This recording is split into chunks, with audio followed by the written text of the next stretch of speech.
हरे राम राम राम हरे हरे, हरे कृष्ण कृष्ण कृष्ण हरे हरे, हरे राम राम राम हरे हरे, हरे कृष्ण कृष्ण कृष्ण हरे हरे, हरे राम राम राम हरे हरे, हरे कृष्ण कृष्ण कृष्ण हरे हरे,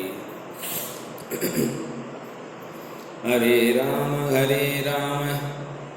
राम राम हरे हरे, हरे कृष्ण कृष्ण कृष्ण हरे हरे।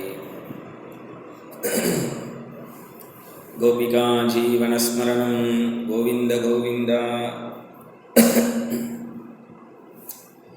श्रीमान् वेंकटनाथार्य कवितार्किककेसरी वेदांत आचार्यवर्यो मे सन्निधत्तां सदा हृदि। श्रीवासरङ्गपरकालमुनित्रयाप्तलक्ष्मात्मरक्षणदित्वैवाघमान्तम् आचार्यभक्तिपरिपूरमनर्गशीलं गोपालदेशिकमुनिं गुरुमाश्रयामः। प्रेमप्रदानैकविचक्षणाभ्याम् अनन्यभक्तैः अभिवन्दिताभ्यां मदीयचित्तासनशोभिताभ्यां नमो नमः प्रेमिकपादुकाभ्याम्। प्रह्लादनारदपराशरपुण्डरीकव्यासाम्बरीशशुकशौनकभीष्मदाभ्यां रुक्माङ्गदार्जुनवसिष्ठविभीषणादीन् पुण्यानिमान् परमभागवतान् स्मरामि। ध्येयं सदा परिभवग्नमभीष्टदोहं तीर्थास्पदं शिवविरिञ्चनुतं शरण्यं भृत्यात्तिहं प्रणतपालभवाब्धिपोतं वन्दे महापुरुषते चरणारविन्दम्। त्यक्त्वा स्तुतिस्त्यजसुरेप्सितराज्यलक्ष्मीं धर्मिष्ठार्यवचसा यदगात् अरण्यम्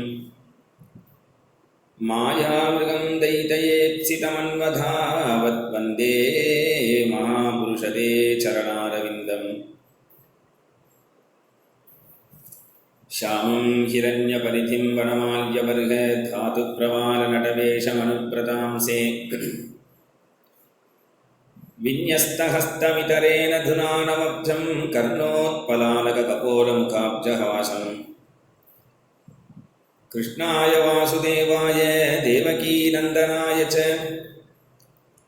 नन्दगोपकुमाराय गोविन्दाय नमो नमः।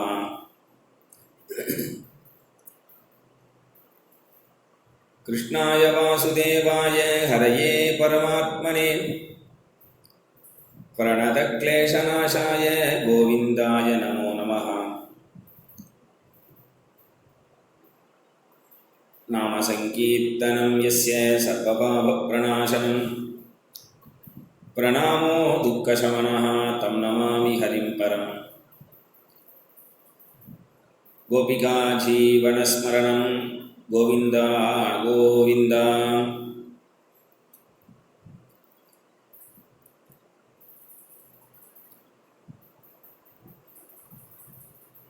சாட்சாத் பகவானுடைய சொரூபமாக இருக்கவே பகவானுடைய சொரூபமாகவே இருக்கக்கூடிய வியாசர் மகாபாரதம்ங்கிற பெரிய இதிகாசத்தை ஏற்றினார். வேதம் என்கின்ற ஒன்றை நான்காக பிரித்தார். அவ்வளவு செய்த பிறகும் கூட ஸ்ரீமத் பாகவதம் என்கின்ற ஒரு புராணத்தை இயற்றிய பிறகுதான் சமாதானம் அடைந்தார்.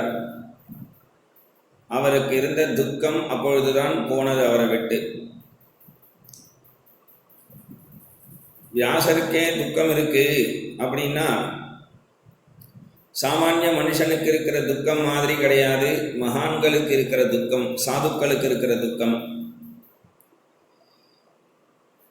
சாமானிய மனுஷனுக்கு எதனால துக்கம், என்ன துக்கம் என்று கேட்டோம்னா,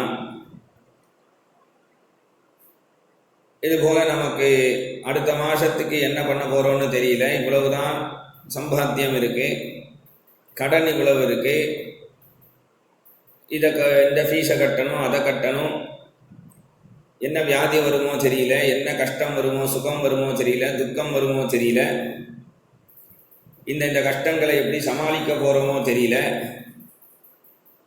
என்று நம்முடைய ஹிருதயத்தில் இது மாதிரி சிந்தனை வந்துருக்கும் சாமானிய மனுஷனுக்கு. ஆனால் மகான்களுக்கு, சாதுக்களுக்கு என்ன கஷ்டம் அப்படின்னு கேட்டால், சாதுக்களுக்கு வரக்கூடிய துக்கம் சாமானிய மனுஷனுக்கு வரக்கூடிய துக்கம் மாதிரி இல்லை.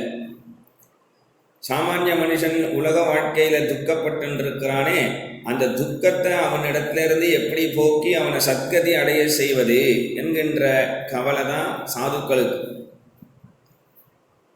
அப்போ வியாசர் கவலைப்பட்டது எதற்காகனா, சம்சாரிகளை எப்படி கரையேற்ற போகிறோம், அதனால தான் அவருக்கு பாகவதங்கிற ஒரு புராணத்தை இயற்றணும்னு நாரத பகவான் உபதேசம் பண்ணினார்.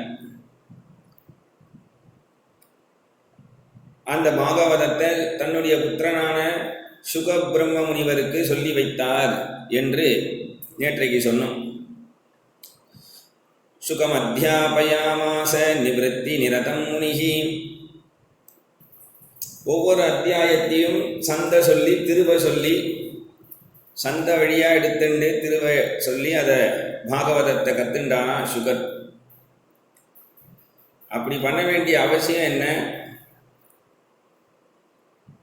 வியாசர் எப்பேற்பட்ட மகாத்மா, பகவானுடைய ஸ்வரூபம், சுகபிரம்மமோ ஆத்மாராமன்.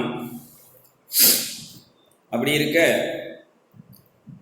வியாசர் சுகரை பார்த்து, உனக்கு பாகவதம் இன்றைய நிமிஷத்திலிருந்து இப்பொழுதே உனக்கு தெரியட்டும் அப்படின்னு இப்படி அனுகிரகம் பண்ணா போகிறோம். சுகபிரம்ம முனிவருக்கு பாகவதம் வந்துடும். வியாசருக்கு அப்படி மகிமை உண்டு. இல்லை, சுகபிரம்ம முனிவருக்கு கூட என்ன சக்தினா, நிர்கிரந்தா அப்படின்னு சொல்லியிருக்கு. இன்னொரு புஸ்தகத்திலேருந்து ஞானத்தை அடையணும்னு அவசியம் இல்லை. அப்போ அவராவது அந்த பாகவதத்தை கிரகிச்சிக்கக்கூடிய திறமை இருந்தும் பாகவதத்தை கத்துண்டார். குருவுக்கு சக்தி இருந்தால் சிஷ்யனுக்கு ஞானத்தை அனுக்கிரகம் மாத்திரமே கொடுத்துடலாம். எந்த குரு அப்படி கொடுக்க முடியும்? ஞானத்தை அடைஞ்ச குருவால் தான் கொடுக்க முடியும். அஜ்ஞானத்தில் இருக்கிற ஒரு குரு அஜ்ஞானத்தில் இருக்கக்கூடிய சிஷ்யனை உனக்கு நான் ஞானம் தரேன் அப்படின்னு எப்படி சொல்ல முடியும்? அப்போ வியாசர் சுகருக்கு ஏன் அனுக்கிரகம் பண்ணலை? அனுக்கிரகம் பண்ணக்கூடிய சக்தி இருந்தும் ஏன் பாகவதம் சொல்லி கொடுக்கிற வியாசத்தில் சொல்லி கொடுத்தார் என்று கேட்டால், இங்கே சொல்றார், பாகவதம் அப்படிங்கிறது ஆத்ம வித்யை. ஆத்ம விசாரத்தை தூண்டி மோட்சத்தை அடைவதற்கான வழியை கொண்டு போய் மோட்சத்தில் கொண்டு போய் நம்மளை சேர்க்கக்கூடிய புராணமாக இருக்கிறதுனால அதை அனுக்கிரக மாத்திரம் பண்ணிட்டோம்னா அதுக்கு ஒரு மகிமை இருக்காது. அதை சொல்லி கொடுக்கும் பொழுதுதான் சந்த வியாஜத்தில், காலக்ஷேப வியாஜத்தில் சொல்லி கொடுக்கும் பொழுதுதான் அதை சொல்றவாளுக்கும் ஒரு ஆனந்தம், கேட்கிறவாளுக்கும் ஒரு ஆனந்தம். அதனால தான் பாகவதத்தை சொல்லி கொடுத்தார். சரி, அந்த பாகவதத்தை கத்துண்ட சுகபிரம்ம முனிவர் எங்கெங்கெல்லாம் போய் பாகவத சப்தாகம் பண்ணார்? எங்கேயாவது சப்தாகம் பண்ணாரா? அந்த பாகவதத்தை தெரிஞ்சுட்டு என்ன பண்ணினார் என்று சௌனக முனிவர்கள் கேட்டதும் சூதர் சொன்னார், சனை சனை பாகவதம் படன். அவர் பாகவதம் தெரிஞ்சின்ற பிறகு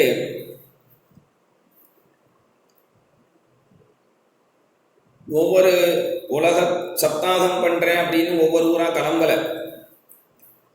ஆனா பிக்ஷை எடுக்கணும் அப்படிங்கிற ஒரு நியமம் இருந்ததுனால அந்த பிக்ஷை எடுக்கக்கூடிய வியாஜத்தில் ஒவ்வொரு ஆத்து வாசல்லையும் போய் நிற்கிறாராம். உன்மத்த மூக ஜடவத் விசரன் கஜசாஹ்வயே. ஒரு சந்நியாசி, பிரம்மச்சாரி ஒரு சந்நியாசியா இருக்கார். பிக்ஷுவா இருக்கார். போய் ஒவ்வொரு கிரகத்திலையும் போய் நிற்கிறார்.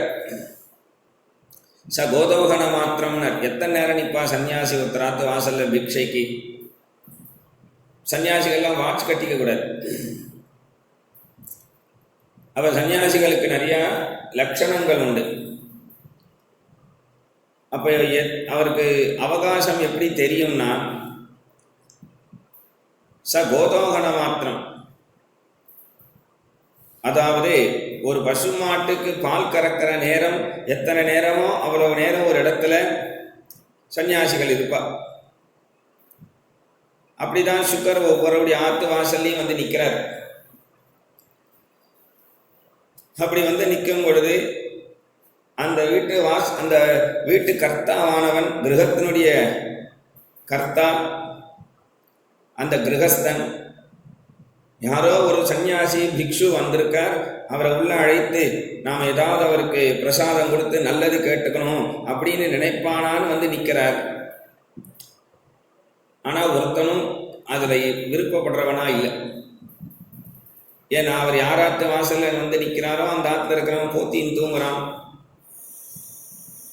ஒரு ஆற்றுல கணவன் மனைவி சண்டை போடுறா, ஒரு ஆற்றுல வாசல்ல உட்காந்துட்டு கால் மேலே கால் போட்டு எதையோ பண்ணிட்டு இருக்கா. இப்படி ஒவ்வொருத்தர் ஆற்றுல ஒன்று பண்ணுறா. வந்திருக்கிற மகாத்மாவை கவனிக்கலை. உடனே சுகர் பார்த்தார், இவெல்லாம் எங்க பாகவதம் கேட்க போறான்னு காட்டுக்கு கிளம்பி போயிட்டாராம். கிளி குயில்களுக்கெல்லாம் பாகவதம் சொல்ல. அப்போ எவ்வளோ பெரிய நஷ்டம். சுகபிரம்ம முனிவரே ஒருத்தராத்து வாசல்ல வந்து நின்றுட்டு போயிட்டார். அந்த கிரகஸ்தன் அவரை மதித்து ஒரு பாகவதம் கேட்கல, பகவத் குணம் கேட்கலையே, இது எவ்வளோ பெரிய நஷ்டம் என்று கேட்டால் அங்க வியாக்கியானம் பண்றா, இது நஷ்டம் இல்லை. ஏன்? எப்போ சுகபிரம்ம முனிவர் ஒருத்தராத்து வாசல்ல வந்துட்டு போயிட்டாரோ அப்பவே அந்த கிரகஸ்தனுக்கு இந்த பிறவி இல்லாட்டாலும் ஏதோ ஒரு பிறவியில பாகவதம் கிடைச்சு அவன் மோட்சத்தை அடைவான்னு சங்கல்பம் பண்ணிட்டு போயிட்டாரான். அதனால நஷ்டம் இல்லை. பாகவதம் கிடைக்கிறதுக்கு சங்கல்பம் பண்ணிட்டார். சரி, சனை சனைஹி பாகவதம் பட்டன் என்று பாகவதம் தனக்குத்தானே படிச்சுட்டு இருந்தார். அப்ப யாருக்குத்தான் பாகவதத்தை அவர் அருளிச்ச அனுகிரகம் பண்ணினார்னா பரீட்சித் ராஜாவுக்கே ஸ்ரீமத் பாகவதத்தை அனுகிரகம் பண்ணினார். பரீட்சித் ராஜாவா? உடனே சௌனகாதி முனிவர்கள் கேட்டா, அடடே, பரீட்சித்தினுடைய பிறப்பே மிகவும் ஆச்சரியமாச்சே. தத்ர ஜன்ம மகாச்சரியம் கர்மாணிச்ச மகாத்மனஹா. அவனுடைய பிறவியே ஆச்சரியம்னு நாங்கள் கேள்விப்பட்டோம். அந்த பரீட்சித் ராஜாவுக்கா சொன்னார், கஸ்மின் யுகே பிரவருத்தேயம் ஸ்தானேவா கேன ஹேதுனா. எந்த யுகத்துல பரீட்சித் ராஜாவும் சுகபிரம்ம முனிவரும் சந்திச்சுண்டா, எத்தனை நேரம் அவனுக்கு உபதேசம் பண்ணினார் சுகபிரம்ம முனிவர். ஏன்னா பரீட்சித்து நகரத்தில் இருக்கிற ராஜா, சுகபிரம்ம முனிவர் வனத்தில் இருக்கக்கூடிய முனிவர். பரீட்சித்து சிம்மாசனத்தில் உட்கார்ந்துட்டு இருக்கக்கூடியவன், சுகபிரம்ம முனிவர் தர்பாசனத்தில் உட்கார்ந்துட்டு இருக்கக்கூடியவர். பரீட்சித்து ரத்ன கிரீடத்தை தரிச்சுட்டு இருக்கிறவன், சுகபிரம்ம முனிவர் தலையை ஜட்டாபாரம் பண்ணிட்டு இருக்கிறவர். பரீட்சித்து பஞ்சபக்ஷ பரிமாணங்களோட நன்னா சாப்பிட்றவன். ஆனால் சுகபிரம்ம முனிவர் காஞ்ச இலை, காத்து இதெல்லாம் தான் ஆகாரம். பரீட்சித்து இந்திரியங்களை அடக்காதவன், சுகபிரம்ம முனிவர் இந்திரியத்தை ஜெயித்தவர். அவர் நகரவாசி, இவர் வனவாசி. அப்படி இருக்கும் பொழுது ரெண்டு பேர் எப்படி சந்திச்சுண்டான்னா, எப்பொழுது சந்திச்சுண்டா, அந்த பரீட்சித்து முதல்ல அந்த பரீட்சித்துக்கு சுகர் என்னென்ன கதை சொன்னாரோ அதை சொல்லுங்க. ஆனால் அதுக்கு முன்னாடி அந்த கதையெல்லாம் கேட்ட பரீட்சித்து எவ்வளவு பாக்கியவான். ஆனால் அந்த பரீட்சித்தினுடைய கதையை எங்களுக்கு முதல்ல சொல்லணும். உடனே வா சொன்னார் சூத பௌராணிகர், துவாபரே சமனுப்பிராப்தே திருதீயே யுகவர்யே ஜாத பராசராத் யோகி வாசவ்யாம் கலையா ஹரேஹே. துவாபர யுகத்தினுடைய கடைசி கலிகாலத்தில் பரீட்சித் ராஜாவை சந்திச்சார். சரி, பரீட்சித் ராஜா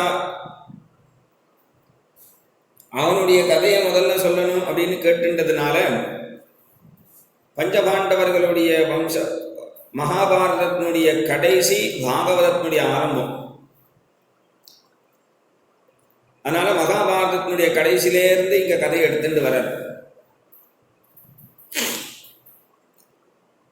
பஞ்சபாண்டவர்கள் யுத்தத்துல கௌரவர்களை ஜெயிச்சிடுறா. அதுல துரியோதனன் பீமனுடைய கதையினால அடிபட்டு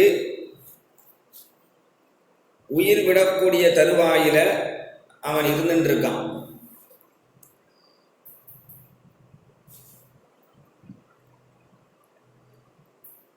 அப்போ அந்த சமயம் அஸ்வத்தாமன் துரியோதனனிடத்தில் சென்று, உனக்கு இப்பேற்பட்ட கதிக்கும் எனக்கு எங்க அப்பாவும் போனதுக்கு காரணம் பஞ்சபாண்டவர்கள் தான். நீ இப்ப எனக்கு சேனாதிபதி பட்டம் கட்டு, நான் பஞ்சபாண்டவர்களை பூண்டோட அடிச்சிடுறேன் அப்படின்னு சொன்னான். ததாகிருதம் பசுபத் பாசபத்தம் அவாங்முகம் கர்ம ஜுகுப்சிதேன வர்த்து பிரியம் திரௌநிரிதி ஸ்ம பஷ்யன் கிருஷ்ணாசுதானாம் ஸ்வபதாம் சிராம்சி உபாஹரத் விப்ரியமேவ தஸ்ய ஜுகுப்சிதம் கர்ம விகர்ஹயந்தி.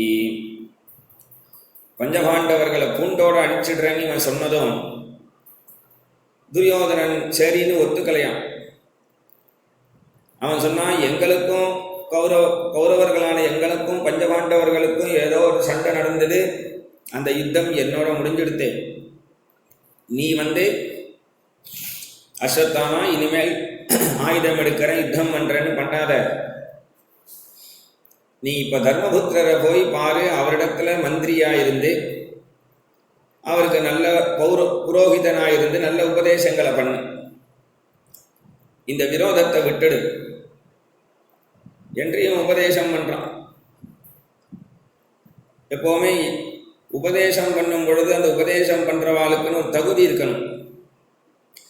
இவனுக்கு எவ்வளவு தடவை துரியோதனனுக்கு எத்தனை பேர் உபதேசம் பண்ணா, யார் சொல்றதையாவது இவன் கேட்டானா பெரியோர்கள் சொன்னதை? இப்ப இவன் சொல்றத அஸ்வத்தாமன் கேட்பானா? அந்த துரோக சிந்தனையுடைய அஸ்வத்தாமன் என்ன பண்ணினா, ஒரு மரத்தடியில நின்றான். பஞ்சபாண்டவர்களை எப்போ போய் தாக்கிறதுன்னு சிந்தனை பண்ணும் பொழுது ராத்திரி நேரம் ஆகாசத்துல ஆந்த பறந்து வந்தது ஒரு மரத்துல. இவன் நிக்கிற மரத்துக்கு கிளை மேல. ராத்திரியில சில ஜீவன்களுக்கு கண்கள் தெரியும், பகல்ல சில பிராணிகளுக்கு தெரியும். ஆந்தைக்கு ராத்திரியில தான் கண்ணு தெரியும். அதனால ஆந்தைக்கு ராத்திரியில தெரியுங்கிறதுனால இந்த ஆந்தை என்ன பண்றது, ராத்திரியில கூட்டுல இருக்கக்கூடிய கிளி, அதனுடைய குஞ்சுகள், அந்த குட்டி கிளிகளையோ பிராணிகளையோ குருவிகளையோ அதை எடுத்து சாப்பிட்றதுக்காக ராத்திரி வருது. இதை பார்த்த அஸ்வத்தாமன், இந்த ஆந்தை தான் எனக்கு குரு. ஏன்னா பகல்ல முழிச்சுட்டு இருக்கும் பொழுது பஞ்சபாண்டவர்களை போய் அடிக்க முடியாது. ஆனா ராத்திரியில போய் இந்த பஞ்சபாண்டவர்களை நாம ஒரு வழி பண்ணிடலாம், அவ புத்திரர்களை வதம் பண்ணிடலாம் அப்படின்னு நினைச்சான். அப்படின்னு நினைச்சதுனால பஞ்சபாண்டவர்கள் யுத்த களத்துல தான் இருக்கா. நித்தியம் அவ படுத்துக்க கூடிய திண்ணைய அன்றைக்கு கிருஷ்ணன் அவள் அழைச்சிட்டு போயிட்டான் வேற எங்கேயோ. பஞ்சபாண்டவர்களுடைய புத்திரர்கள் 5 பேர் அந்த திண்ணையில படுத்துண்டா. துரோக சிந்தனையுடைய அஸ்வத்தாமன் இது படுத்துட்டு இருக்கிறது ஒரு குழந்தைகள் அப்படின்னு கூட பார்க்காம 5 குழந்தைகளுடைய தலையையும் கத்தியால வெட்டிட்டான். குழந்தைகள் கதறிண்டே ஹா ஹான்னு சொல்லி உயிர் விட்டது. இந்த அலறல் சத்தத்தை கேட்ட திரௌபதி ஓடி வந்து பார்க்கறா. கிருஷ்ணன் ஓடி வரா, அர்ஜுனன் ஓடி வரா. இப்படி ஓடி வந்தா குழந்தைகளை பறி கொடுத்த திரௌபதி அவளுக்கு என்ன சமாதானம் பண்ண முடியும்? சில துக்கத்துக்கெல்லாம் சமாதானம் உண்டு. அப்பா போயிட்டா அப்படின்னு சொன்னா 6 மாசம் வரைக்கும் துக்கம் இருக்குமா. அம்மா போயிட்டான்னு சொன்னா 1 வருஷம் வரைக்கும் துக்கம் இருக்கும். மனைவி போயிட்டா அப்படின்னு சொன்னா வேற கல்யாணம் பண்ணிக்கிற வரைக்கும் துக்கம் இருக்கும்.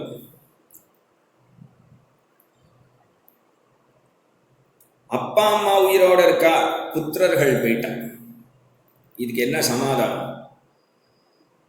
குழந்தைகள் போயிட்டா தாய் தந்தையர்கள் இருக்கான்னா அதுக்கு சமாதானம் இல்லையே. அப்ப அதுக்கு சமாதானம் யாரால பண்ண முடியும்?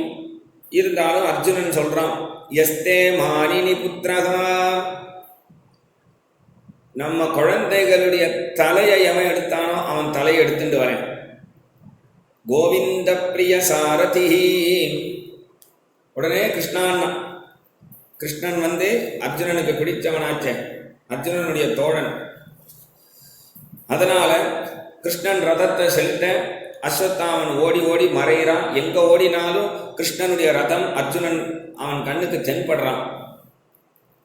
இனிமேல் தப்பிக்க முடியாதுன்னு தெரிஞ்சின்ற அஸ்வத்தாமன் கடகடன்னு ஒரு பிரம்மாஸ்திரத்தை எடுத்து பிரயோகம் பண்ணிட்டான் அர்ஜுனனை நோக்கி. உடனே அர்ஜுனன் என்ன பண்ணினான்? கிருஷ்ண கிருஷ்ண மகாபாகோ பக்தானாம் அபயங்கர त्वमेको दह्यमानानाम् अपवर्गोऽसि संस्कृतेः त्वमाद्य पुरुषः साक्षात् ईश्वर प्रकृतिः परः मायां विदस्य चिच्छक्त्या कैवल्ये स्थित आत्मनि.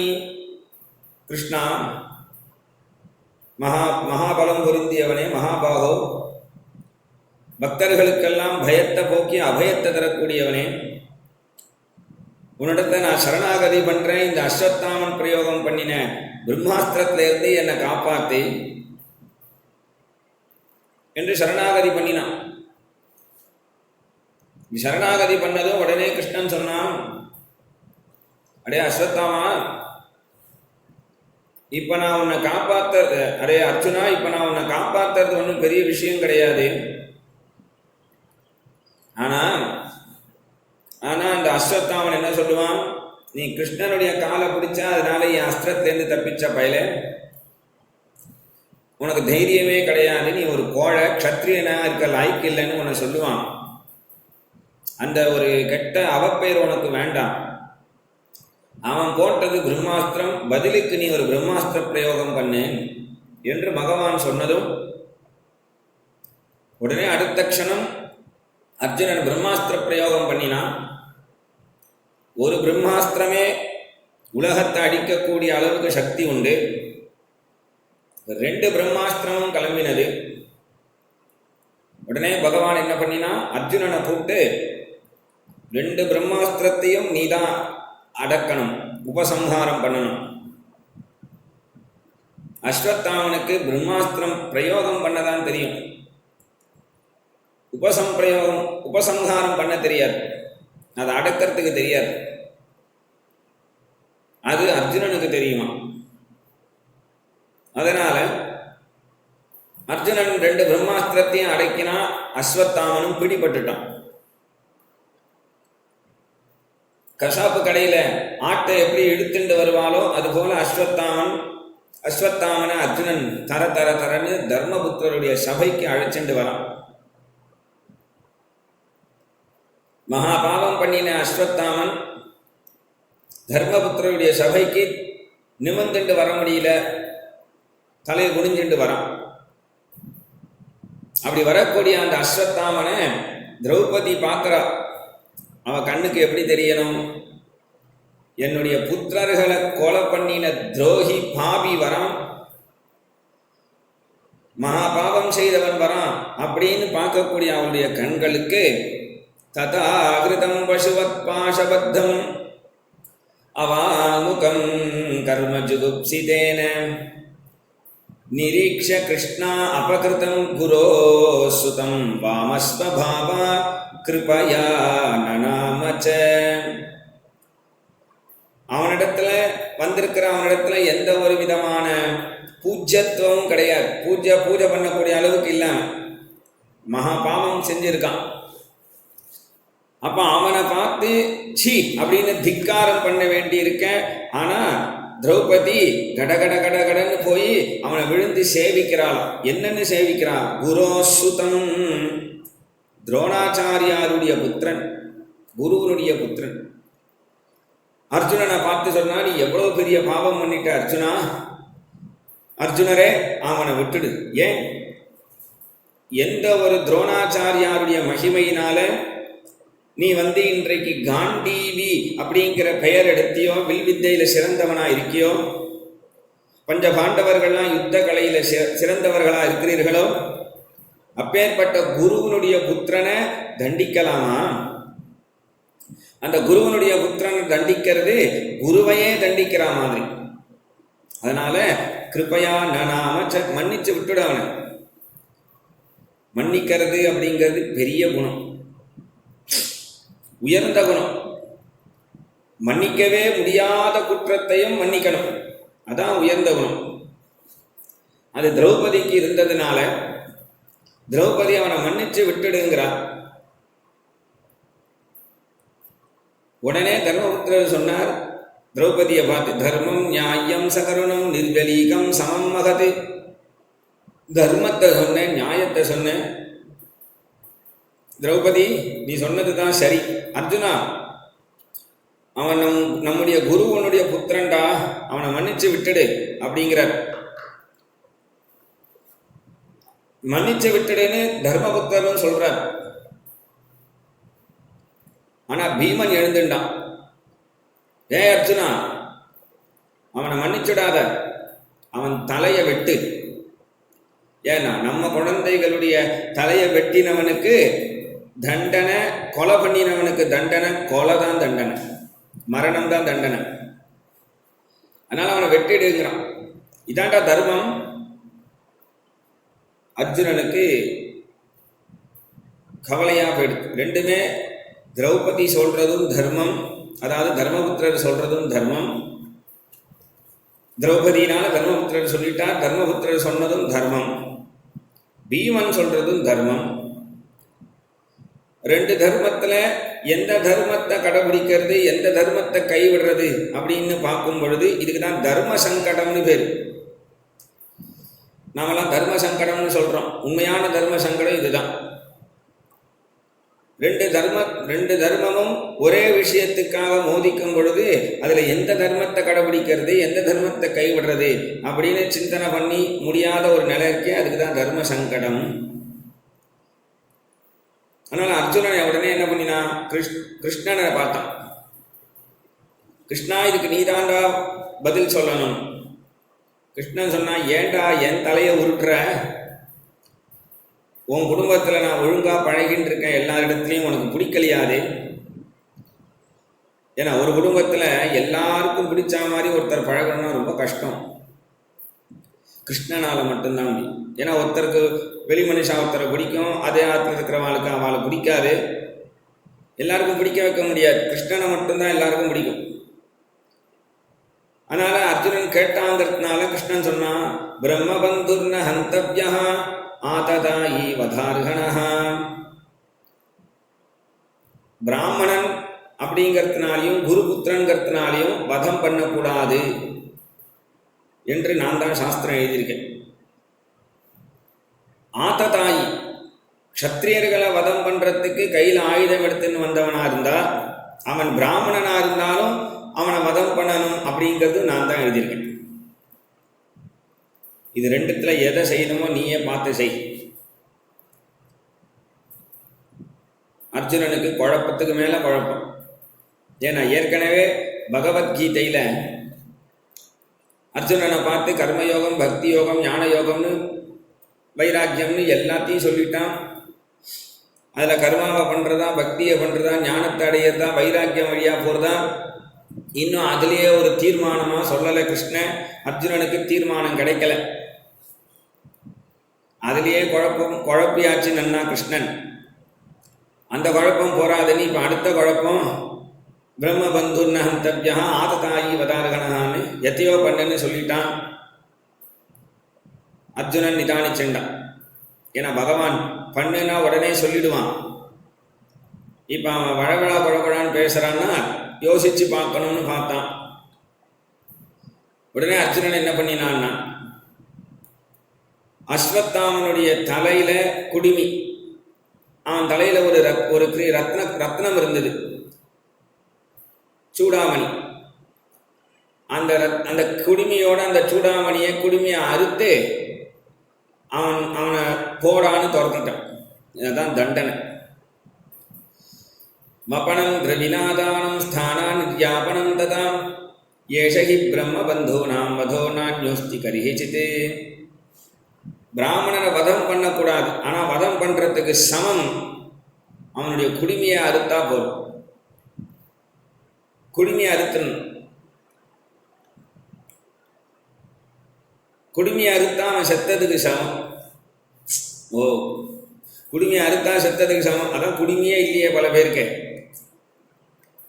குடுமையை நிறைய பேர் வச்சுக்கிறது இல்லையேன்னா அப்போ அவ உயிரோடு இருக்காளான்னு தெரியலையே. சரி, ரெண்டாவது, கோவிலெல்லாம் போய் மொட்டை அடித்து முடி காணிக்கைன்னு செலுத்துறா.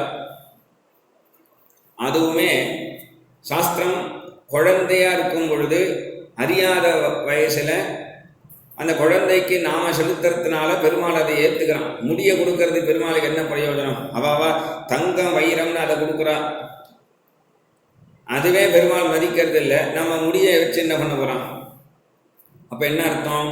அந்த முடியை கொடுக்கிற வியாஜத்துல என்னுடைய உயிர் உனக்கு தான் கிருஷ்ணா, நான் உனக்கே ஆட்பட்டு இருக்கணும் என்று பகவானுக்கு சமர்ப்பணம் பண்றதா அர்த்தம்.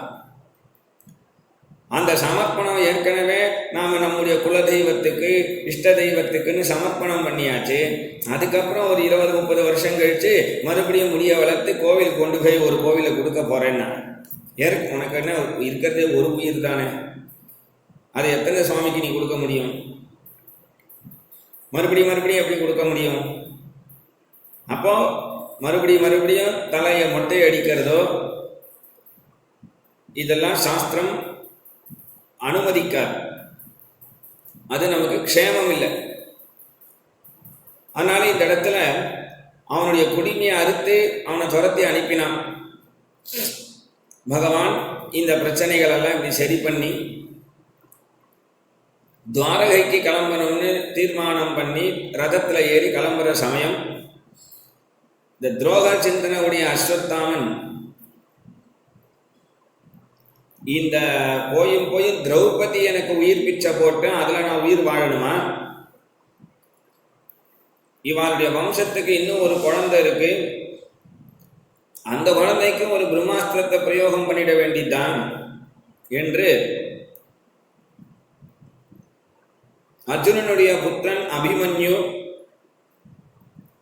அந்த அபிமன்யுனுடைய மனைவி உத்தரை, அந்த உத்தரையினுடைய கர்ப்பத்தில் ஒரு குழந்தை இருக்கு. அபிமன்யு இறந்த சமயத்திலேயே உத்திரையும் உடன்கட்டை ஏறி இருப்பார். ஆனா யுத்த சமயத்தில் அந்த தன்னுடைய கர்ப்பத்தில் ஒரு சிசு இருக்கே, அதை நாம் லோகத்துக்கு கொடுத்துட்டு அப்புறமா நாம் உயிரை விடலாம் என்று காத்துன்னு இருக்கா உத்திர. அந்த உத்திரையினுடைய கர்ப்பத்துக்கு பிரம்மாஸ்திர பிரயோகம் பண்ணிட்டான். இந்த செய்தி தெரிஞ்சின்ற உத்திரை தன்னை யாரு காப்பாற்றுவா, இந்த பெரிய ஆபத்து வந்துடுதே, இந்த பிரம்மாஸ்திரம் தன்னை தாக்க வருதே என்று கவலைப்பட்டு யார் காப்பாற்றுவான்னு கலங்கி நிற்கும் பொழுது அவளுடைய அரண்மனை வாசல் வழியா பகவான் ரதத்தில் அப்படி மெதுவா போறான், துவாரகைக்கு கிளம்ப போறான். அப்படி கிளம்பி போயிட்டு இருக்கும் பொழுதே தன்னை யாரு ரட்சிப்பான்னதுமே வாசல்ல வந்து நிற்கிறானே இந்த பிரபு, இவனை விட்டா நமக்கு வேற யார் இருக்கா என்று நினைச்ச உத்தர கர்ப்பவதி, பூர்ண கர்ப்பவதி, ராஜ்யஸ்திரீ, விதவை எல்லாம் இருந்தாலும் பகவானுக்கு முன்னாடி யார் வேணா வரலாமே. ஆனால் ஓடி வந்து சரணாகதி பண்றா. பாஹி பாஹி மகாயோகின் தேவதேவ ஜகத்பதே நான்யம் ததபயம் பஷ்யே யத்ர மிருத்யுஹு பரஸ்பரம் அவித்ரவதி மாமீஷ ஷரஸ்தப்தாயசோ விபோ காமம் தகது மாம் நாதா மாமே கர்ப்போ நிபாத்யதாம் பாஹி பாஹி மகாயோகின். கிருஷ்ணனை சரணாகதி பண்ணினா, கிருஷ்ணனை பார்த்து சொன்னா என்ன சொல்லி கூப்பிட்டான்னா நாதான்னு கூப்பிட்டாலாம். உடனே பகவான் தாருகா ரதத்தை நிறுத்தினு இப்படி திரும்பினா உத்தர தன்னால வளர்க்கப்பட்ட குழந்தை, அந்த குழந்தை இப்ப கர்ப்பத்துல ஒரு குழந்தைய வச்சுட்டு இருக்கு. என்ன ஆபத்து அப்படின்னா, அஸ்வத்தாவனால ஏவப்பட்ட பிரம்மாஸ்திரம் என்ன என் குழந்தைய பொசுக்க வருது கிருஷ்ணா, நீ அந்த குழந்தைய காப்பாத்து. அந்த பிரம்மாஸ்திரம் என்ன பொசுக்கினாலும் பரவாயில்ல, ஆனா அந்த குழந்தையை நீ தான் காப்பாற்றணும் என்று சரணாகதி பண்ணதும் பகவானை மீறி ஒரு அஸ்திரம் உலகத்துல உண்டா? வைஷ்ணவம் தேஜ ஆசாத்திய சமசாம் யத் பிருகுத்வஹ சுதர்ஷனேன ஸ்வாஸ்திரேன ஸ்வானாம் ரக்ஷாத் யதாத் விபுஹு. உடனே சுதர்சனாஸ்திர பிரயோகம் பண்ணினா, சுதர்சன சக்கரத்தை பிரயோகம் பண்ணதும் அந்த சுதர்சன சக்கரம் அமோகமான பிரம்மாஸ்திரத்தை மோகமடைய செய்து கர்ப்பத்தில் இருக்கக்கூடிய சிசுவையும் காப்பாற்றி கர்ப்பத்தையும் காப்பாற்றினான். குழந்தை உத்திரையையும் காப்பாற்றினா, உத்திரை கர்ப்பத்தில் இருக்கக்கூடிய சிசுவையும் காப்பாற்றினான். பிரம்மாஸ்திரம் அமோகமானது, மோகமடைஞ்செடுத்தேன். இதே பிரம்மாஸ்திரம் ராமாயணத்துல இந்திரஜித் எடுத்து பிரயோகம் பண்றா, ராமர் மேலையும் லக்ஷ்மணன் மேலையும் விடணும். இந்திரஜித் பிரம்மாஸ்திரத்தை எடுத்ததும் பதிலுக்கு லக்ஷ்மண சுவாமி பிரம்மாஸ்திரம் எடுக்கிறார். அப்படி பிரம்மாஸ்திரத்தை பிரயோகம் பண்ணும் பொழுது லக்ஷ்மணனை பார்த்து ராமர் தடுக்கிறார். லக்ஷ்மணா, பிரம்மாஸ்திரம்ங்கிறது அமோகமானதுப்பா, அதை நாம் அவமரியாதை பண்ணக்கூடாது. அதனால இந்திரஜித் நம்ம மேல அதை தொடுத்துட்டு போகட்டும், விடு. அந்த பிரம்மாஸ்திரம் அமோகமானதுன்னு பேசின அந்த ராமருக்கு கிருஷ்ணாவதாரத்தை மறந்து போயிடுத்தானே.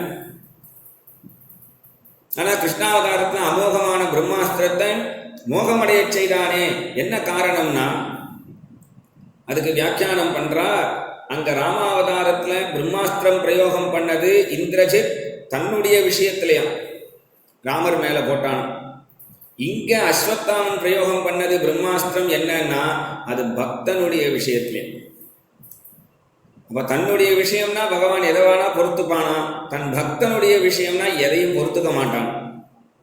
அதனால சுதர்சன சக்கரத்தினால அந்த தாயையும் காப்பாத்தி சேயையும் காப்பாத்தினான்.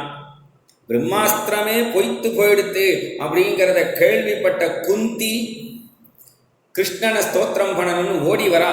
அவன் துவாரகைக்கு கிளம்பி போறதுக்கு முன்னாடி அவனை பார்த்து பேசணும் அப்படின்னு ஓடி வரா. அங்கேருந்து ஓடி வந்த குந்தி கிருஷ்ணன் அப்படி பார்த்து விழுந்து சேவிக்கிறான். நமஸ்யே புருஷம் துவாத்யம் ஈஸ்வரம் பிரகிருதே பரம் அலக்ஷ்யம் சர்வபூதானாம் அந்தர்பகிரவஸ்திதம் மாயாச்சவனிகாச்சன்னம் அஜ்ஞாதோக்ஷகமவ்யயம் ந லக்ஷ்யசே மூடதிருஷா நட்டோ நாட்யதரோ யதா ததா பரமஹம்சானாம் முனீனாம் அமலாத்மனாம் பக்தி யோக விதானார்த்தம் கதம் பஷ்யேம ஹி ஸ்த்ரியः நமஸ்யே புருஷம் துவாத்யம். விழுந்து சேவிக்கிறார். உடனே கிருஷ்ணன் இப்படி பின்னாடி பின்னாடி பார்க்கறான். அத்தை, யாரை சேவிச்சேன்? ஒன்னுதான்ப்பா. ஏன் அத்தை, நான் அல்பாயுஸ்லேயே போயிடணுமா? ஏன்பா அப்படி சொல்ற? பெரியோர்கள் எங்கேயாவது சிறியவர்களை சேவிப்பாளா? நான் உன்னுடைய மருமகனாச்சே, என்னையே சேவிச்சேன். நீ ஜான் பிள்ளையானாலும் ஆண் பிள்ளைப்பா. நமஸ்யே புருஷம். ஆண் பிள்ளைனா எல்லாரும் வந்து சேவிப்பாளா? ஒரு பிரசவத்தில் ஒரு அம்மாவுக்கு குழந்தை பிறந்திருக்கு. மயக்கம் தெளிஞ்சு டாக்டரை பார்த்து கேட்டா, என்ன குழந்தை? உனக்கு ஆண் குழந்தை பிறந்திருக்கு. ஓ அப்படியா? உடனே அந்த படுக்கையிலேருந்து இறங்கி தன் குழந்தைய விழுந்து எந்த அம்மாவாவது சேவிப்பாளா? அதுபோல நான் உனக்கு உன்னுடைய குழந்தையாச்சே, நமஸ்யே புருஷம். இல்லப்பா, நீ ஆதி புருஷன், உனக்கு அழிவே கிடையாது, ஆத்யம். நமஸ்யே புருஷம் துவாத்யம் ஈஸ்வரம். நீ ஈஸ்வரன்பா, பகவான். உடனே கிருஷ்ணா சொன்னா, நான் எங்க ஈஸ்வரன்? ஈஸ்வரனுக்கு என்ன லட்சணம்? நிர்தோஷம் ஹி சமம் பிரம்மம். யாரிடத்துலையும் தோஷமே பார்க்கக்கூடாது ஈஸ்வரன்னா. நான் உன் குடும்பத்திலேயே ராகத்வேஷத்தோட பழகியிருக்கேன். மம பிராணாகி பாண்டவாக, பாண்டவர்கள் எனக்கு பிராணன், கௌரவர்கள் எனக்கு துவேஷிகள் அப்படின்னு உன் குடும்பத்திலேயே ராகத்வேஷத்தோட பழகியிருக்கேன். என்ன போய் ஈஸ்வரன் சொல்றியே? உடனே குந்தி சொன்னா, உன்னை ஈஸ்வரன் அப்படிங்கிறது நானா சொல்லலப்பா. ஏன்? ததா பரமஹம்சானாம் முனீனாம் அமலாத்மனாம் பக்தி யோக விதானார்த்தம் கதம் பஷ்யேமஹி ஸ்திரியா. என்ன போன்ற ஸ்திரீகளுக்கு குடும்பத்தில் இருக்கக்கூடிய தொல்லைகளை பார்த்து அதிலேயே மயங்கி இருக்கக்கூடிய நாங்கள், எங்களையே எங்களுக்கு யாருன்னு தெரியாத போது ஈஸ்வரன் உன்னை எப்படி தெரிஞ்சுக்க முடியும்? பின்ன ஏன் சொன்னேன்னா, எனக்கு நீ பிரமாணம் இல்லை. உன்னை ஈஸ்வரன்னு சொல்றாலே அப்பேற்பட்ட நாரதர், தேவலர், அசிதர், பீஷ்மர் இவெல்லாம் உன்னை பகவான் பகவான்னு சொல்லும் பொழுது அப்ப வாய மூடிண்டு கேட்டுண்டு தானே இருக்க. எனக்கு அவாதான் பிரமாணம், நீ ஏன்னா உன்னிடத்துல ஈஸ்வரன் சொன்னா நீ என்ன சொல்லுவ? ஆத்மானம் மானுஷம் மன்யே ராமம் தசரதாத்மஜம். நான் ஈஸ்வரன் இல்லை, நான் மனுஷன், தசரதனுடைய புத்திரன் அப்படின்னு பச்சை குழந்தை மாதிரி பேசுவேன். அதே நீ இடையனே, இடையன் பையனே, நந்தகோபனுடைய புத்திரனே அப்படின்னு பிரம்மதேவன் சொன்னா அவர்கிட்ட என்ன சொல்ற? நான் ஈஸ்வரன் ஜாக்கிரதைங்கிற. இப்படி பேசினா அப்படிங்கிற, அப்படி பேசினா இப்படின்னு. இது உன்னுடைய சுபாவம். அதனால உன்னை வச்சு நான் எதுவும் சொல்லலை. பின்ன சாதுக்கள்லாம் உன்னை ஈஸ்வரன் ஈஸ்வரன் சொல்றாலே, அதுல இருந்து நீ இல்லைன்னு சொல்லிட முடியுமான்னா கிருஷ்ணன் வாய மூடின்னு இருக்கான். கிருஷ்ணாய வாசுதேவாய தேவகி நந்தனாய ச நந்தகோபகுமாராய கோவிந்தாய நமோ நமஹ. கிருஷ்ணாய அப்படின்னா கிருஷித் பூவாச்சக சப்தா நஷ்ட நிர்வதிவாச்சக இது கிருஷ்ணபதேனைவ பரம் பிரம்மாபிஜீயதே. கிருஷ்ணன்னா என்ன அர்த்தம்னா சச்சிதானந்தம்னு அர்த்தம். சத்து சித்து ஆனந்தம். சத்துனா பிரளயஜலம், சித்துனா ஆலிலை, ஆனந்தம்னா அதுல படுத்துட்டு இருக்கக்கூடிய எம்பெருமான். அதனாலதான் சச்சிதானந்தம். தனக்குத்தானே கிருஷி, யாருடைய ஹிருதயத்துல எல்லாருடைய கிருஷ்ணான்னு கூப்பிட்டுட்டா போறோம், அவர்களுடைய ஹிருதயத்தில் இருக்கக்கூடிய அனைத்து இருளையும் போக்கி, வாசனைகளை போக்கி, கர்ம வாசனைகளை போக்கி, பிறவி பிறவி அப்படின்னு எடுக்கக்கூடிய பிறப்பிறப்புங்கிற சங்கிலி எல்லாம் அறுத்து மோட்சத்தை தரக்கூடியவன் அப்படின்னு பேரு. கிருஷ்ணாய, தனக்குத்தானே சந்தோஷிக்கக்கூடியவன் கிருஷ்ணாய. அப்பேற்பட்ட அவன் ஒரு நாள் வாசுதேவாய, வசுதேவனுக்கு புத்திரனா வந்தியே, வசுதேவனுக்கு புத்திரனா வந்தார். உடனே வசுதேவன் கேட்கிறார், விதிதோசி பவான் சாக்ஷாத் புருஷ பிரகிருதே பரஹா கேவலானுபவானந்த ஸ்வரூப சர்வ புத்தி இருக்கு. கிருஷ்ணா, நான் என்ன தசரதர் மாதிரி புத்திரகாமிஷ்டி யாகம் பண்ணனா, அஸ்வமேத யாகம் பண்ணனா? அவருக்கு நீ பகவானா புத்திரனா வந்த அப்படின்னா அதுக்கு ஒரு அர்த்தம் உண்டு. நானே சிறையில் இருக்கேன், எனக்கு நீ புத்திரனா வந்திருக்கியே, நான் என்ன பாக்கியம் பண்ணணும்? வசுதேவனுக்கு புத்திரனா வந்ததுனால வாசுதேவன். ஆனா வசுதேவனுக்கு புத்திரனா வந்ததுனால மட்டும் வாசுதேவன் இல்லை. வாசுதேவ பகவானுடைய நாமங்கள்லாம் சர்வ காலத்திலையும் சர்வ அவஸ்தையிலும் இருக்கக்கூடியது. அதனால வாசுதேவ சப்தம் சர்வ காலத்திலையும் உண்டு. கிருஷ்ணாய வாசுதேவாய தேவகி நந்தனாய ச. வசுதேவன் என்ன பரம பாக்கியம் பண்ணினானோன்னு சொன்னா, அடுத்தது சொன்னா வசுதேவனை விட பாக்கியவான் யாருன்னா தேவகி. தேவகி 10 மாசம் கர்ப்பத்துல தாங்கினாலே பகவான. எதிர்க்க வந்த அந்த பகவான ஸ்தோத்திரம் பண்ணா. ரூபம் எத்தத் பிராகுர் அவ்யக்தமாத்யம் பிரம்ம ஜோதி நிர்குணம் நிர்விகாரம் சத்தா மாத்திரம் நிர்விசேஷம் நிரீகம் சத்வம் சாக்ஷாத் விஷ்ணு அப்படின்னா எந்த ஒரு உபனிஷத் பிரம்மத்த அனாமம் அக்ஷரம் அசிந்தியம் அப்பிரமேயம் கூடஸ்தம் நிர்விகாரம் சத்தாய் சித்தாய் ஆனந்தமாய்னு எந்த விவரணத்தை சொல்லி அது விவரிக்கிறதோ அப்பேற்பட்டவன் விஷ்ணு, அவன் நீதான்னு நான் தெரிஞ்சுட்டேன் அப்படின்னா தேவகி. அப்ப அந்த தேவகி என்ன பாக்கியவதி. தேவகி நந்தனாய நந்தகோபகுமாராய. இந்த வசுதேவன் தேவகி குழந்தைய பெற்றுக்கிறதுக்கு பாக்கியம் பண்ணவா, இந்த கிருஷ்ணனை வளர்ப்பதற்கு பாக்கியம் பண்ணவா ஒரு அப்பா அம்மா இருக்கா. நந்தகோபன் யசோத பாக்கியத்தை தேவர்களே புகழ்ந்தாள். யசோத என்ன பாக்கியம் அப்படின்னு அதாவது நந்தகோபன் என்ன பாக்கியம் பண்ணார்னா, கிருஷ்ணன் ஆயர்பாடி கோபிகைகள்லாம் கிருஷ்ணனை மடியில வச்சுருப்பா. நந்தகோபன் முண்டாசு கட்டிட்டு மாடு மேய்க்க அப்படி போகும் பொழுது அந்த ஆயர்பாடிகள்லாம் கிருஷ்ணனுடைய பிஞ்சு விரல் எடுத்து, ஏய் கிருஷ்ணா அதோ போறாரே அவர் யாரு? நந்தகோபன். யார் அவர்? அப்பா. சர்வலோகத்துக்கும் பிதாவா இருக்கக்கூடிய எம்பெருமான் தன்னுடைய திருவாயினால நந்தகோபன் அப்பான்னு சொல்றான். அதனால பாக்கியவான். யசோதையும் பாக்கியவதி. ஏன்னா அந்த கிருஷ்ணனை அப்படி கால் இடுக்கல போட்டுன்னு அவனை குளிப்பாட்டும் பொழுது தேவர்கள்லாம் பார்த்தான். அது விளையாடிட்டே அம்மானு கூப்பிடுறது. அப்படி அம்மானு கூப்பிடும் பொழுது யசோதைக்கு இனம் புரியாத ஒரு ஆனந்தம்.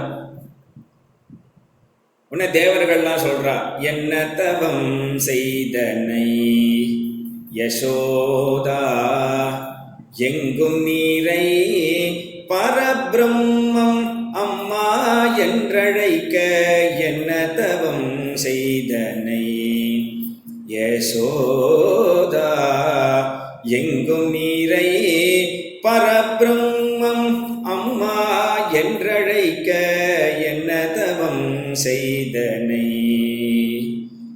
ஈரேடு புவனங்கள் படைத்தவனை கையிலேந்தி சீராட்டி பாலூட்டி தாலாட்ட, என்ன தவம் செய்தனை யசோதா. சர்வலோகத்தையும் தாங்கக்கூடிய எம்பெருமான கையில தாங்கி அவனுக்கு பால் கொடுத்து அவனை வளர்த்து ஆளாக்குறாளே, அப்பேற்பட்ட அந்த யசோதை எவ்வளவு பாக்கியவதி. நந்தகோபகுமாராய கோவிந்தாய நமோ நமஹா. நந்தகோபனிடத்துல கூட ஒரு மரியாதை கலந்த பக்தி இருக்கும் கிருஷ்ணனுக்கு. ஆனா சுதந்திரமா கிருஷ்ணனிடத்துல அவனுடைய தோழர்கள்லாம் இருக்கா. சீதாமன், ஸ்தோக கிருஷ்ணன், அர்ஜுனன், தேவப்பிரஸ்தன், வரூதபன், இப்படி நிறைய பேர் இருக்கா. அவளோட கிருஷ்ணன் காட்டுல போய் விளையாடுறான். குதிரை தாண்டுற விளையாட்டு, கண்ணாமூச்சி, அந்த விளையாட்டுலாம் விளையாடும் பொழுது குதிரை தாண்டுற விளையாட்டுல கிருஷ்ணனைய குனிய வச்சு, டேய் குனிடா அப்படின்னு முதுகுல ஒரு கையை அமுத்தி அவன் ஒரு தாண்டுறா கிருஷ்ணனை. அப்படி தாண்டும் போது, டாய் நிபுணாதரா, டாய் கிருஷ்ணா என்னடா இங்க வாடா, கிருஷ்ணனை வாடா போடான். அவ்வளவு சுலபமா அவள் கிடைச்சான. அப்ப அந்த கோப சிறுவர்கள்லாம் என்ன பாக்கியம் பண்ணார்கள். அந்த கிருஷ்ணன் நம்மாத்துக்கு ஒரு நாள் வரமாட்டானான்னு தேவர்கள்லாம் அப்படி ஒரு யஜ்ஞம் பண்றா, தபசு பண்றா. பிரம்மலோகத்துல பிரம்மா தபசு பண்றா, சத்தியலோகத்தில் இருக்கக்கூடிய முனிவர்கள்லாம் தபசு பண்றா. 14 லோகத்தில் இருக்கக்கூடிய அத்தனை பேரும் கடுமையான தபசு பண்ணி நம்மாத்துக்கு ஒரு நாள் கிருஷ்ணன் வரமாட்டானான்னு காத்துட்டு இருக்க அந்த கோப சிறுவர்களுக்கு சுலபமாயிட்டானே, என்ன பாக்கியம். நந்தகோபகுமாராய கோவிந்தாய நமோ நமஹா. இப்படி பரஸ்பரம் ஒத்தொத்தருடைய பாக்கியத்தை சொல்லிட்டு வந்த குந்திக்கு கிருஷ்ணன் தனக்கு எவ்வளவு அனுகிரகம் பாக்கியம் பண்ணினான், தான் எவ்வளவு பெரிய பாக்கியவதி அப்படிங்கிறத சொல்றான். விஷான் மகாத்மே புருஷாத தர்ஷனாத் அசத் சபாயா வனவாச கிருத்ரதா மிருதே மிருதேனேகமகாரதாஸ்திரதா திரவ்யஸ்திரதஸ்சாஸ்ம ஹரேபிரக்ஷிதாக. பாண்டு இறந்த பிறகு பஞ்சபாண்டவர்களை வச்சுட்டு எப்படி நாம காப்பாற்ற போறோம்னு தெரியலன்னு தவிச்சுட்டு இருந்த குந்திக்கு திருதராஷ்டிரனிடத்துல கொண்டு வந்து விட்டா திருதராஷ்டிரன் பஞ்சபாண்டவர்களை விஷம்னு நினைச்சு கௌரவர்களை அமிர்தம்னு நினைச்சு வளர்த்தான்.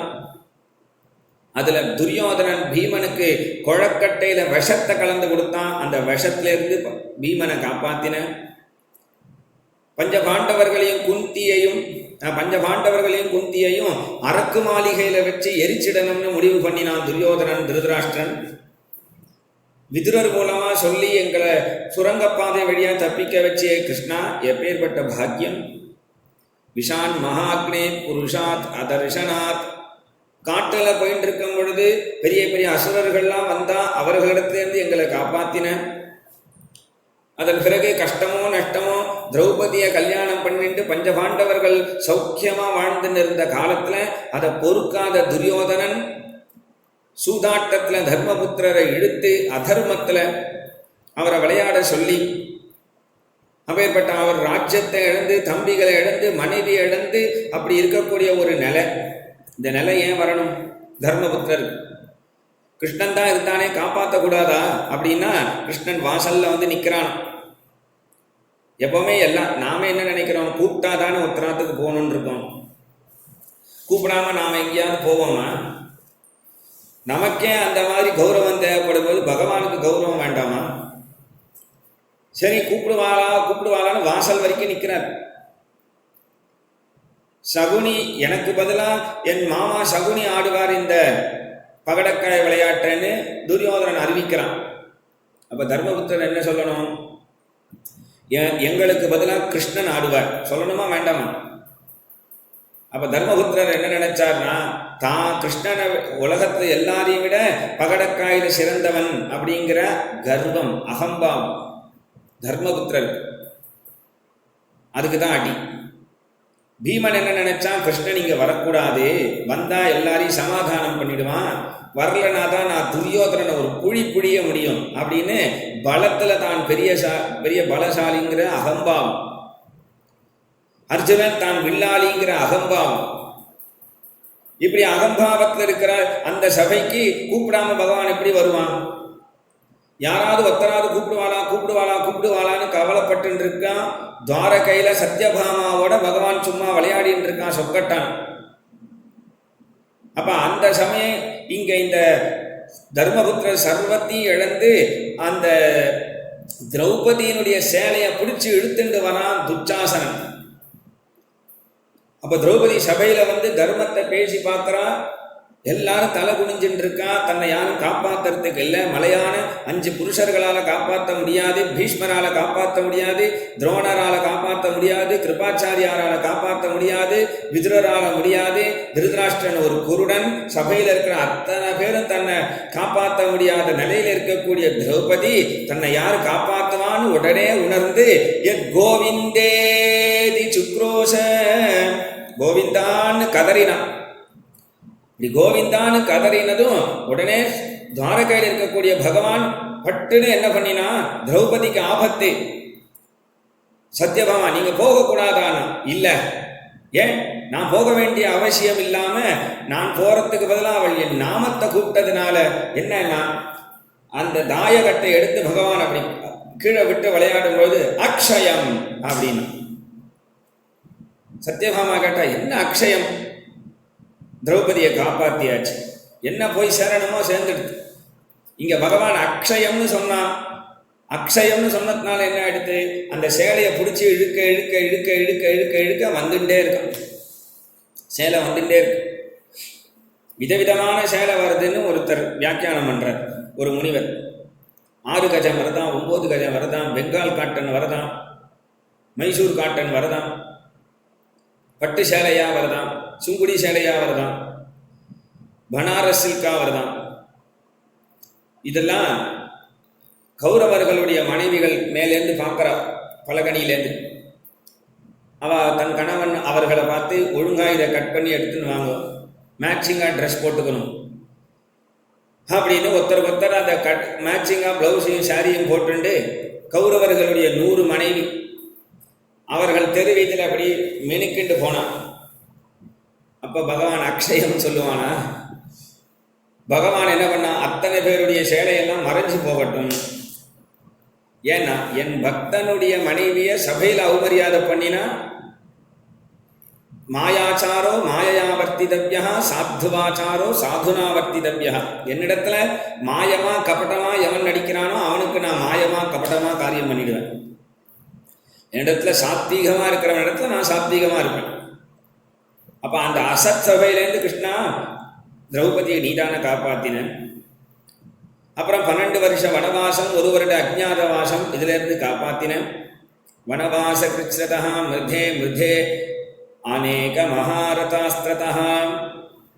பிறகு மகாபாரத யுத்தத்தில் பஞ்ச பாண்டவர்கள் எல்லாம் காப்பாற்றி அர்ஜுனனுக்கு நீ தேரோட்டியா இருந்து கடைசியில வம்சத்துக்கு இருக்கக்கூடிய குழந்தைய பிரம்மாஸ்திர பிரயோகத்தினால தாக்க முடியாம அந்த பிரம்மாஸ்திரத்தையும் மோகமடைய செய்து தாயையும் காப்பாற்றி சேயையும் காப்பாற்றி இப்படி என் குடும்பத்துக்கு இவ்வளவு அனுகிரகம் பண்ணியிருக்கேன், என்ன போல ஒரு பாக்கியவதி உண்டா?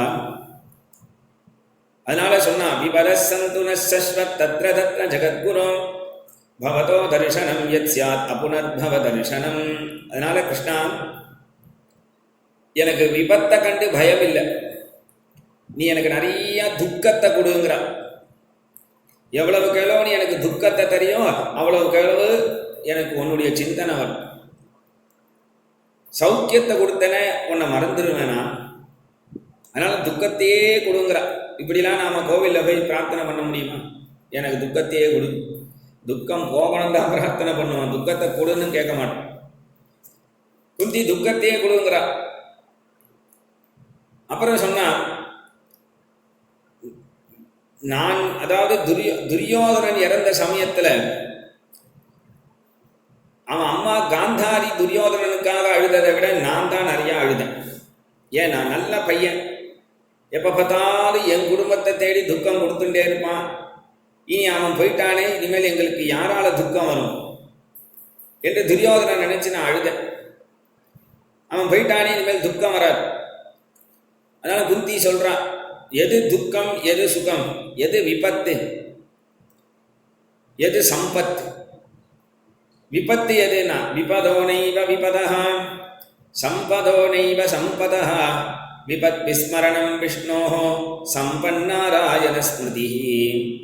எது விபத்து எது சம்பத்துனா கிருஷ்ணா உன்னை ஒரு க்ஷணம் மறக்கிறது தான் பெரிய விபத்து, உன்னை நினைச்சுட்டே இருக்கிறது தான் சம்பத். இப்படி எனக்கு என்னுடைய வாழ்க்கை முழுக்க பார்த்தா கிருஷ்ணா துக்கம் துக்கம் துக்கம் துக்கம்னு இருக்கு. ஆனா அதனுடைய கடைசியில பார்த்தா கிருஷ்ணன் வந்தான் காப்பாத்தினான். உன்னுடைய தரிசனம் ரொம்ப துர்லபம்னு சொல்றா, ஆனா எனக்கு எப்போதும் கிடைச்சிடுறது. இப்படி சொல்லிட்டே இருந்தா. அப்புறம் சொன்னா எல்லாரையும் விட நான் ஒரு பாக்கியவதி என்று சொன்ன அவளுக்கு தன்னை விட ஒரு பாக்கியவதி ஒருத்தி இருக்கா. யாருன்னா யசோத. யசோதையினுடைய பாக்கியத்தை சொல்றா. கோப்யாததே தொயி கிருதாகசி தாமதாவத் யாதே தசாஸ்ரு கலிலாஞ்சன சம்பிரமாக்ஷம் பக்ரம் நிநீய பயபாவனயாஸ்தி தஸ்ய சாமாம் விமோகயதி பீரபி யத் பிபேதி.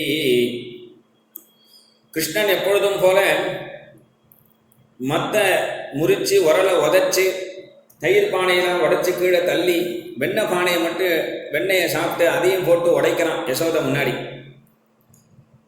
உடனே கோபப்பட்ட யசோதை, இங்க வாப்பையில உன்னை கயிறு எடுத்து கட்டுறனா இல்லையா பாருன்னு துரத்துறா. கயிறு எடுத்துன்னு வர போயிட்டா. கோப்யாததே தாம, அந்த கயிறு எடுத்துன்னு வரத்துக்குள்ள போறா. அதுக்குள்ள கிருஷ்ணன் இப்படி இப்படி இப்படி இப்படி திருத்திரன்னு முழிக்கிறான். என்னன்னா அம்மாவுக்கு கோபம் வந்துடுத்து. அம்மா இப்போ கோபத்தை சமாதானம் பண்ணணும்னா இப்போ நான் பயந்தா மாதிரி என்னை காமிச்சாதான் உண்டு. பயந்தா மாதிரி காமிச்சாதான் உண்டுன்னா அந்த பயம்னா என்னன்னே இவனுக்கு தெரியாதான். ஏன்னா அன்னைக்கே சொன்னோம், பயமே பயமே பயந்துட்டு போகும். பயம் சூரியன் சந்திரன்லாம் இவனை கண்டு தான் பயந்துட்டு வேலை செய்யறது. அப்படி இருக்கும் பொழுது இவன் யாரை கண்டு பயப்பட போறான்? இந்த பயம்ங்கிறது இதுக்கு முன்னாடி ஏதாவது அனுபவத்தில் இருந்தாலாவது பரவாயில்ல. இல்லை இதுக்கு முன்னாடி பூர்வ அவதாரம் ராமாவதாரத்துலன்னா கம்பீர புருஷன்னு சொல்லிட்டான். சரி, அதுக்கு முன்னாடி நரசிம்ம அவதாரம்னா நரசிம்மத்தை கண்டுதான் எல்லாரும் பயந்தா, பிரம்மாதி தேவர்கள். அப்ப இவனுக்கு பயமே இல்லை. அப்ப இந்த அவதாரத்துல பயம்ங்கிறது தேவைப்படுறது. ஏற்கனவே அனுபவம் இருந்தா அதை வச்சு தெரிஞ்சுக்கலாம். வைகுண்டத்திலையும் பயம் கிடையாது. அப்ப இந்த அவதாரத்துல அந்த பயம்ங்கிறது தேவைப்படுறது.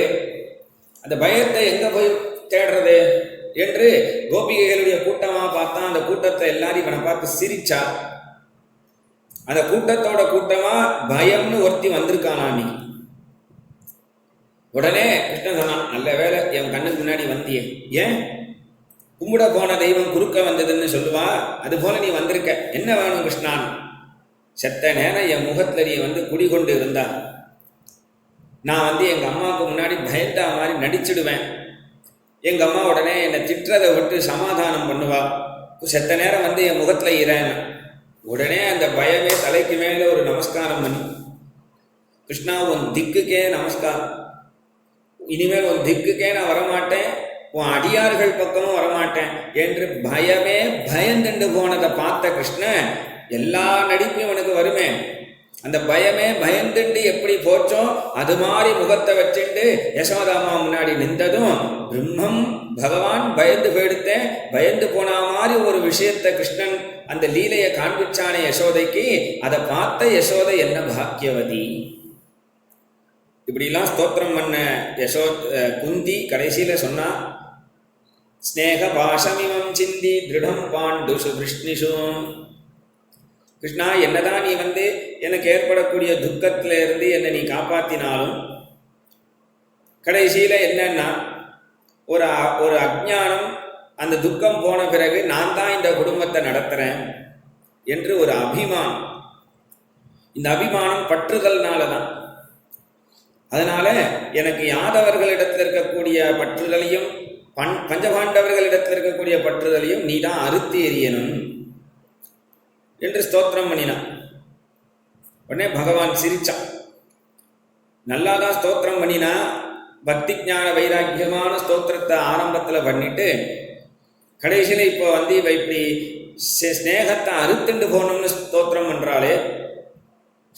எந்த சங்கத்தை அறுத்துண்டு போகணும் அப்படின்னா, சத் சங்கமே யாருக்கு இல்லையோ பிரகலாதன் சொல்றான், தத்சாது மன்யே அசுரவத்ய தேகினாம் சதா சமத்விக்ன தியாம் அசத்கிரஹாத் ஹித்வாத்ம பாதம் கிருஹம் அந்தகூபம் வனம் கதஹ யத் ஹரிம் ஆஸ்ரயேத.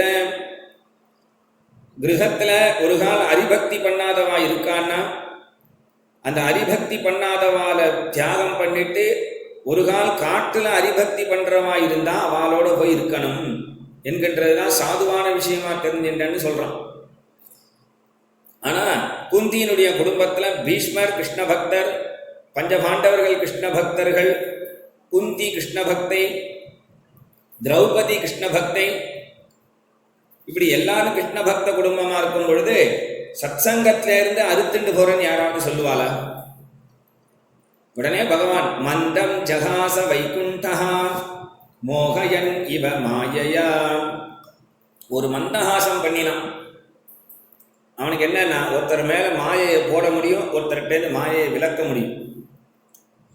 அப்படி ஒரு மந்தஹாசம் பண்ணதும் குந்தி என்னென்னலாம் ஸ்தோத்திரம் பண்ணா, நமசே புருஷம் துவாத்தியம் ஈஸ்வரம் பிரகிருதிக்கு அப்பாற்பட்டவன் என்றெல்லாம் சொன்ன அந்த ஸ்தோத்திரம் எல்லாம் மறைஞ்சு போய் கிருஷ்ணனை எப்பொழுதும் கண்ணப்பா அப்படின்னு தான் கூப்பிடுவா. அதனால கிருஷ்ணனை பார்த்து, கண்ணப்பா என்னடா முகம் உடம்பெல்லாம் காயமா இருக்கு, அதுக்கெல்லாம் மருந்து போட்டுட்டு அப்புறமா நீ துவாரகைக்கு போகலாம், அது வரைக்கும் நீ இங்கேயே அஸ்தினாபுரத்திலே இரு, கொஞ்ச காலம் இங்கேயே இருன்னு குந்தி சொன்னதுனால பகவான் அவ்வளோ ஸ்தோத்திரம் பண்ண அவருடைய அந்த ஸ்தோத்திரத்தில் ஒரு க்ஷணத்தில் மாற்றிட்டானேன்னா அவனுடைய மந்தஹாசத்துக்கு அவ்வளோ மகிமை. அந்த மந்தஹாசத்தினுடைய மகிமையை பகவான் அவளுக்கு காட்டி அவன் ஸ்தோத்திரம் பண்ணது அதுக்கெல்லாம் அதனால பொய்ன்னு ஆயிடாது, எல்லாமே சத்தியம்தான். அதை அங்கீகரிச்சாங்கிறதுக்கு தான் அந்த மந்தஹாசம். அந்த மந்தஹாசத்தை பண்ணி பகவான் அஸ்தினாபுரத்தில் கொஞ்ச காலம் இருந்து இவாளுக்கு ஒரு சமாதானத்தை கொடுத்துட்டு அப்புறம் கிளம்பலாம் என்று குந்தியினுடைய ஸ்தோத்திரத்தை கேட்டு சந்தோஷப்பட்ட பகவான் அஸ்தினாபுரத்தில் வாசம் பண்ணுறான் என்கின்றதோட இந்த குந்தி ஸ்துதியோட இன்றைய உபன்யாசத்தை பூர்த்தி பண்ணுறோம். கோபிகா ஜீவனஸ்மரணம். கோவிந்தா கோவிந்தா.